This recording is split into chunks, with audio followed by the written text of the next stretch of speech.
शापित कथाएं। कई साल पहले की बात है। मैं जोधपुर के एक छोटे से गांव में प्राइमरी स्कूल में अध्यापक था। मेरे साथ उसी स्कूल में 5 और अध्यापक थे। उन लोगों की शादी हो चुकी थी और उनका अपना अपना परिवार था और मैं कुंवारा था। मेरी शादी नहीं हुई थी। सब लोग गांव में मकान भाड़े से लेकर रहते थे और मैं स्कूल के पास ही एक अलग छोटा सा कमरा बना हुआ था। वहां मैं अकेला ही रहता था। स्कूल के चारों ओर खेत और झाड़ियां थी। स्कूल गांव से थोड़ी दूर पर था। स्कूल में बिजली नहीं थी और मैं अकेला अपने कमरे में लालटेन जलाकर खाना बनाता था और खाकर सो जाता था। तभी मेरे एक दोस्त ने बोला कि आप अपना टाइम कैसे निकालते हो? कल से हम लोग खाना खाने के बाद रात में तुम्हारे पास आएंगे। तुम्हारा भी थोड़ा हंसी मजाक में टाइम पास हो जाएगा।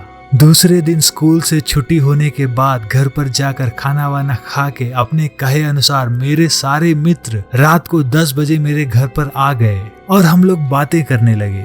थोड़ी रात बीत गई थी। तभी हमारे एक मित्र ने कहा कि यहाँ पर ना तो बिजली है ना तो टीवी है। हम लोग बैठकर यहाँ पर क्या करेंगे?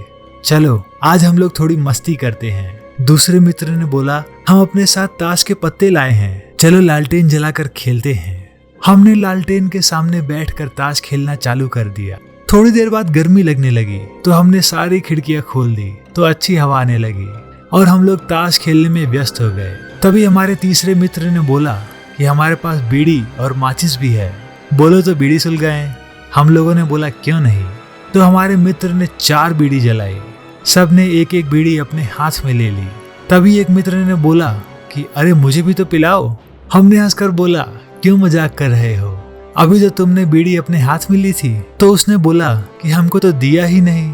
हमको लगा कि ये मजाक कर रहा है और हमने ये बात हंसी में टाल दी। दूसरे दिन मेरे मित्र घर पर फिर वापस आ गए और बीड़ी और ताश के पत्ते खेलने लगे। ये सिलसिला फिर देर रात तक चलता रहा। तभी मुझे लगा कि खिड़की से कोई लंबा सा हाथ अंदर आया और मेरी बीड़ी लेकर चला गया।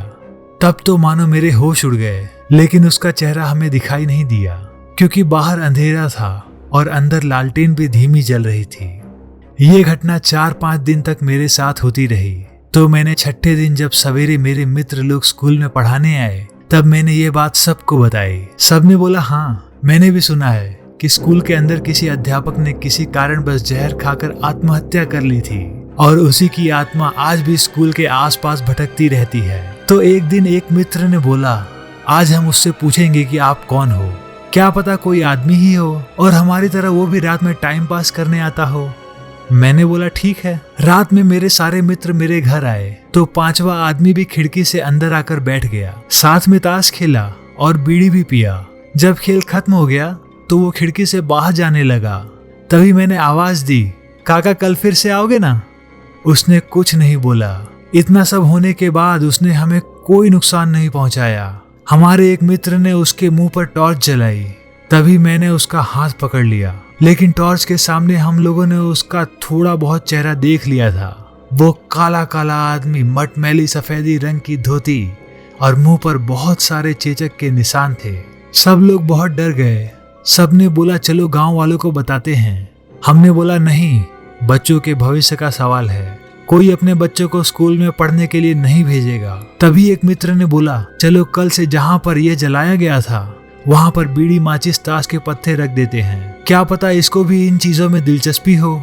दूसरे दिन हम लोगों ने ऐसा ही किया तो रात में वो अंदर खेलने नहीं आया। हम लोग हर 4-5 दिन के बाद बीड़ी और ताश के पत्ते वहां रख के आ जाते थे।